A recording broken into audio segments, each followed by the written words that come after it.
Во неделата утро во околу 3 часот избувна пожар во кој изгорел балкон од стан на третиот кат од улицата Маршал Тито над филијалата на Охридска банка во Кочани.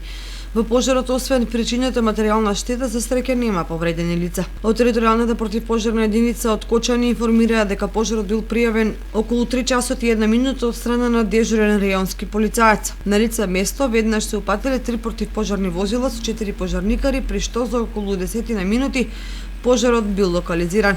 Во станот се наоѓале 2 лица, мајка и дете, кои со останатите станари од зградата безбедно биле евакуирани. Опожарени се масичка и столови, тенда, ролетни од влезната врата, а штета имало и на возилата што се наоѓале паркирани веднаш под опожарениот балкон. За среќа, внатрешноста на станот не била зафатена од пожарот поради брзата интервенција на пожарникарите. Увид на местото на настанот извршил увидна екипа од полициската станица Кочани, а се претпоставува дека пожарот настанал поради неисправен електричен кабел.